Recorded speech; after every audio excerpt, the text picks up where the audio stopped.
You have to understand why you're going through the period that's causing you to make you want to give up. See, the devil has one mission only, is to rob you of your destiny. That's the devil's only job. If he can get you to give up, you have been robbed of your destiny. If he can get you to become a criminal, he robs you of your destiny.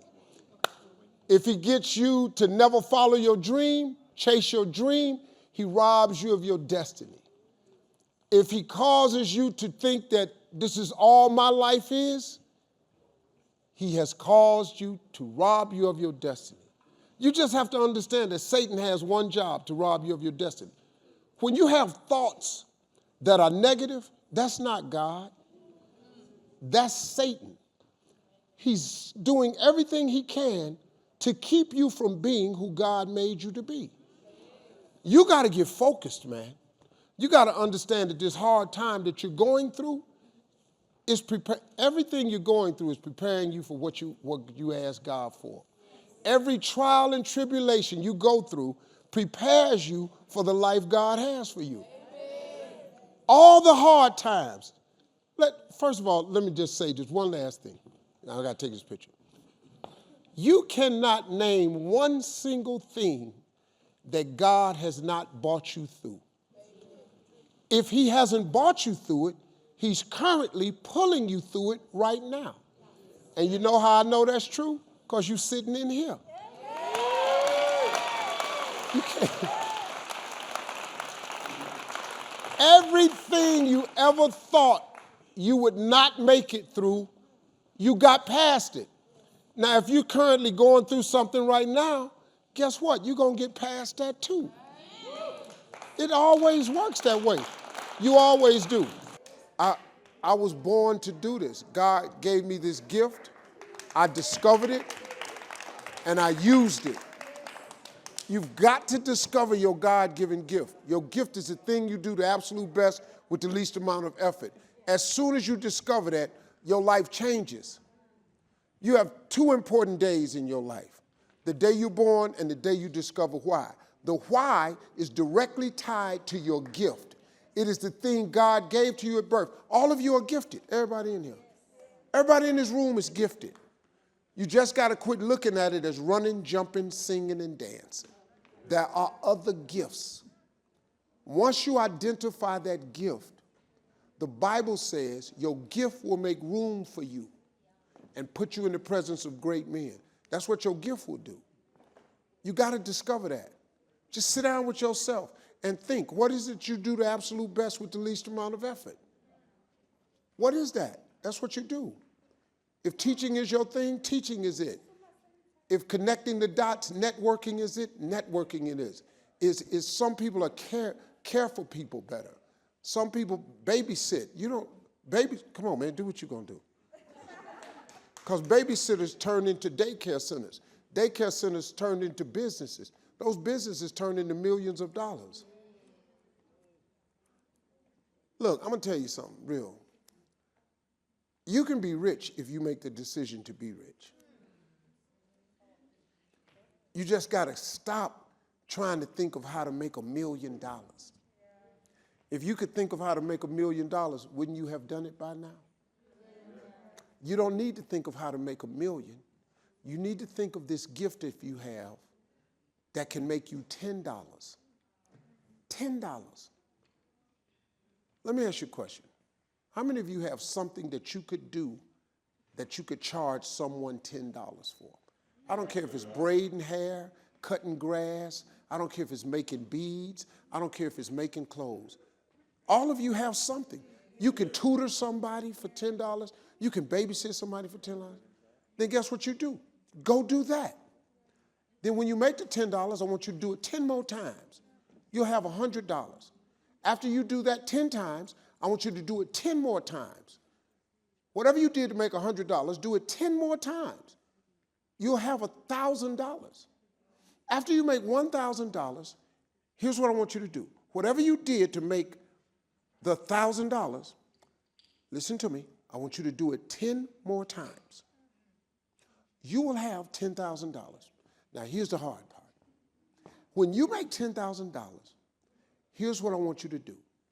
Take that $10 thing that you made $10,000 with, and I want you to do it 10 more times. Just multiply all of your efforts by 10. That 10,000 turns into $100,000. Now, after you make $100,000, you're going to have to hire some people.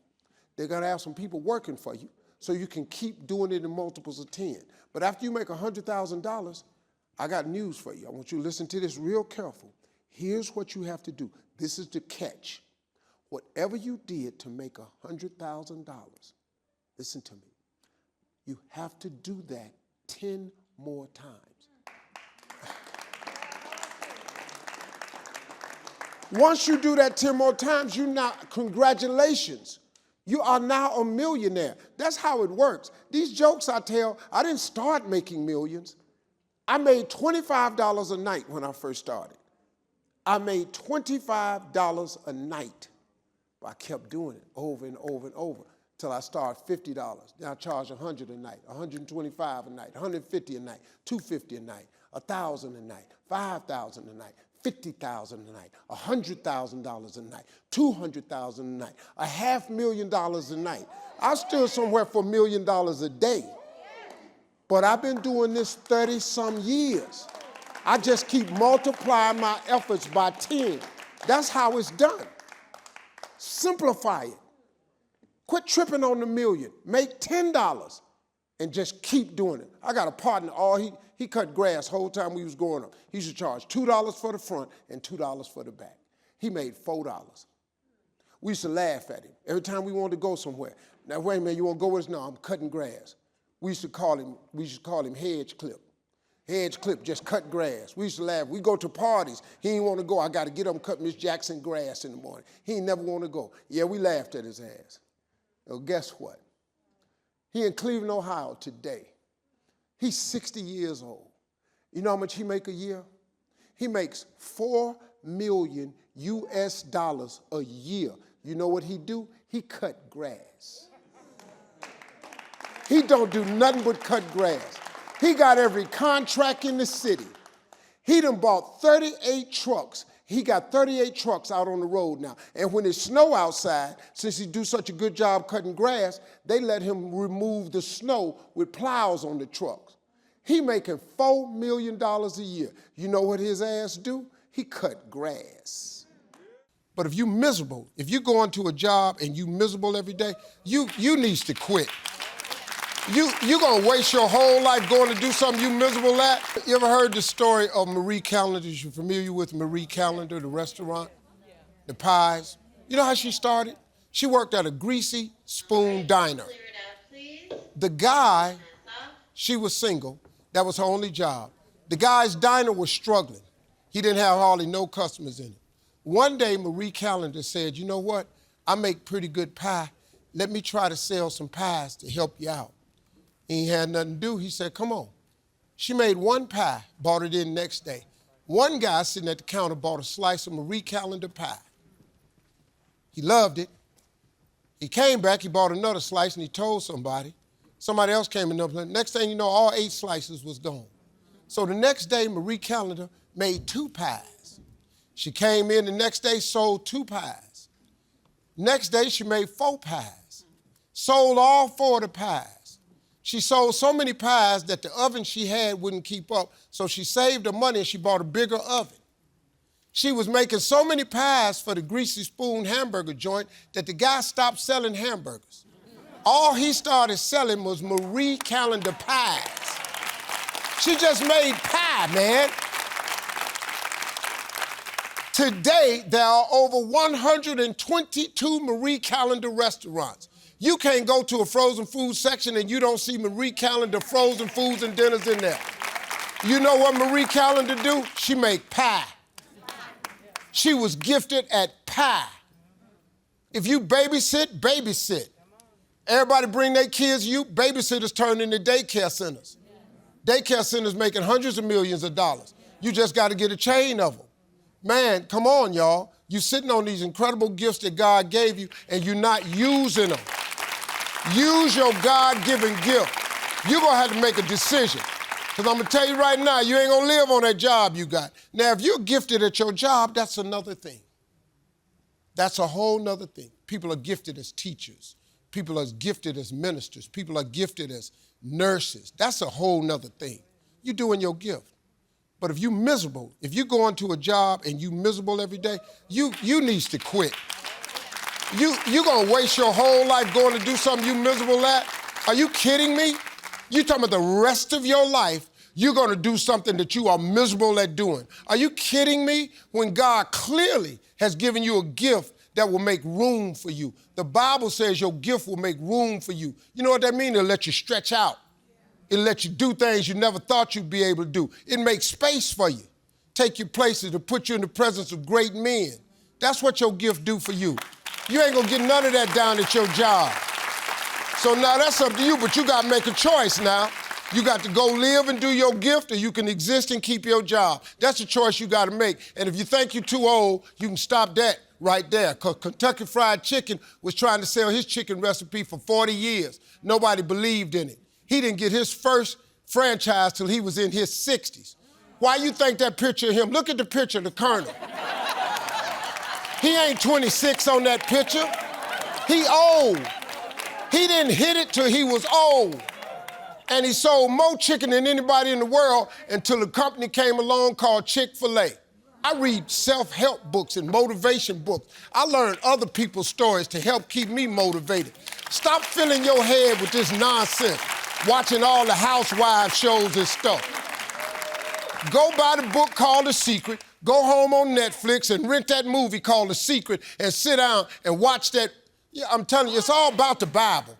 Everything is success. I'm on the road now, so I'm just trying to listen to me. You got to, look, man, that Bible is the greatest self-help book ever written. Everything, I only read one book in the Bible, that's Proverbs, because the book of wisdom and understanding. I ain't never read another book in the Bible. But I remember I got Proverbs down. So he gave me wisdom and understanding. I ain't got no book knowledge. I ain't got nothing. I ain't got no degree. I ain't got nothing. But I got dreams and visions. I know how to apply about 6 scriptures. But I know 6 real good ones. You need to learn a couple of scriptures, apply them to yourself, and go on and change your life. I know at least 7 boys that heard me speak at the youth prison, and they found me later on in life and told me that that visit to that prison changed their life. I was at my father's funeral, man. I was 43 years old, and I was sitting there looking at this dude, and I realized without him, I wouldn't have made it. And so I started thinking when I got on the jet to go back home, I said, man, what do little boys do that ain't got no father? How do you make it without a father? I started thinking, I said, wow, these single women who raising boys, that's a daunting task because you're having a single mother try to turn a boy into a man and they have no idea how to do that. And so I said, wow. It was actually my father's death that made me say I gotta help people who don't have fathers because without my father, there's no way I'm here today. That dude taught me so much. And that was actually the birth of it. I was 43 years old, so it was 21 years ago. First I just started speaking at high schools, and then I started going to youth detention centers. It's really weird, man, because I've gone to about probably 18 youth prisons across the country. I cannot count. I know at least 7 boys that heard me speak at the youth prison, and they found me later on in life and told me that that visit to that prison changed their life. One kid came up to me, man, and he was an engineer, and he was at YDC in Augusta, Georgia, Youth Detention Center in Augusta, Georgia. Young kid named Prince. He came up to me and said, Mr. Harvey, you don't remember me, do you? I said, I'll be honest, I don't really. He said, you came to the YDC and spoke. I said, you a counselor there? He said, no, I was an inmate. He said, what you told me changed my life. He said, I'd like you to meet my wife and my son. I'm an engineer now. I said, wow. That was it. Some great stories, man, have come out of that camp, man. Don't attempt this business just because you have a passion for it. This ain't what this is. You hear people say, if you want something bad enough, it'll happen. That's not true. That's not true. Stop listening to stuff. If you want something bad enough, it'll happen. Who told you that? You know how many times you really wanted something and it never happened? You have to pursue your God-given gift. God gave all of you a gift at birth. He put it inside you at birth. You have it. You don't have to look for it on a mountaintop. It ain't in the ocean nowhere. You ain't got to take a trip to find it.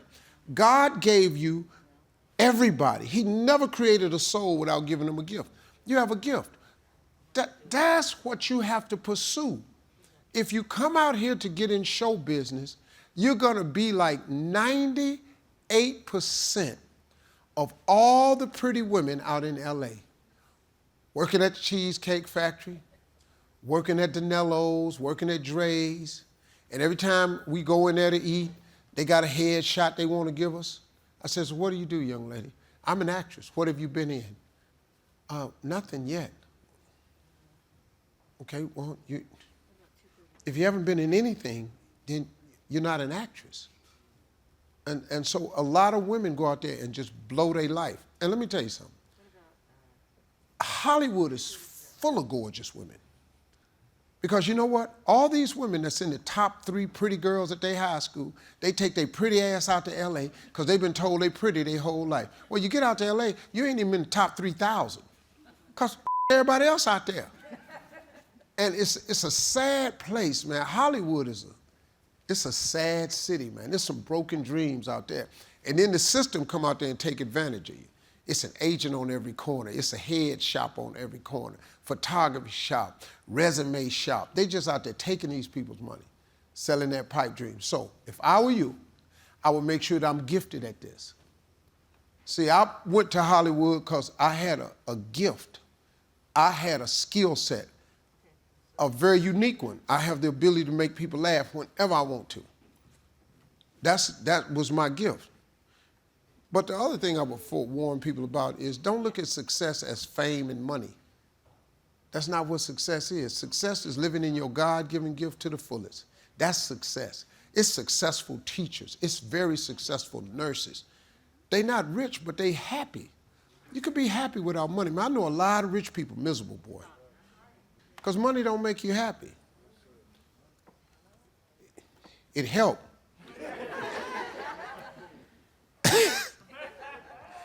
It don't make you happy, but it'll park you right in front of Happy's house, though. You get out and see if his ass is home. That's for damn sure. When I first started doing comedy, you know how much I made every night? $25. Then I made $50. Then I worked. I started charging $75. When I got up to $150 a night, oh, I was so happy. I was only working 2-3 nights a week, but I got up to $150. Oh, and I messed around, kept working, started charging $1,000 a week. When I started making $1,000 a week, man, I thought I was going to be so happy. And then I met a comedian who told me he made $5,000 a week. I went, what? He said, I make $5,000 a week. So I got busy, I made $5,000 a week. I'm going along, I'm making $5,000 every week. I'm touring the country. I meet a guy named Sinbad on a park bench in Birmingham, Alabama.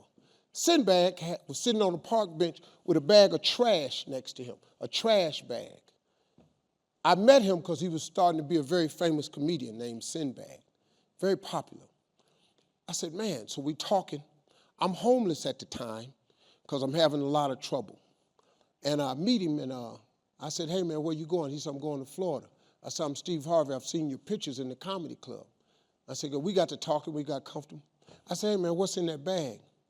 He said, that's my pay. I said, your pay? He said, I get paid cash. He had in the bag $65,000 in cash. I said, how did you do that? He said, I'm a draw at the comedy club. I said, what does that mean? He said, people pay money to come see me, so I cut deals at the comedy club where I get a percentage of the door. I said, really? $65,000 a week? I kept hustling. I found out what it was to make $65,000. This is years, though. It's years in the making. $65,000 a week. Today, if you call me and tell me that you want me to come somewhere for $100,000, I am not coming. Because for 33 years, I have done the same thing over and over and over. I took the $25 jokes. These the same jokes, they just English. They the same words I've been using. I just kept doing them over and over and over. $100,000 tonight, I'm not coming. $250,000, I'm your man. You see? I built it over the years, but it's the same $25 jokes. You can stop wherever you want, or you can keep going. That's how you get successful financially. Stop beating yourself up trying to come up with $1 million idea. Take this $10 idea that God has instilled in you already and go make it and multiply it and do it over and over and over and over. Do you know it's people selling sugar cane making millions of dollars? You know it's people in Ghana selling cocoa beans making millions of dollars? Hello. Nike started with one pair of shoes. They just kept making shoes. Nike didn't do nothing else. They just kept making shoes over and over and over and over and over. $1 billion company.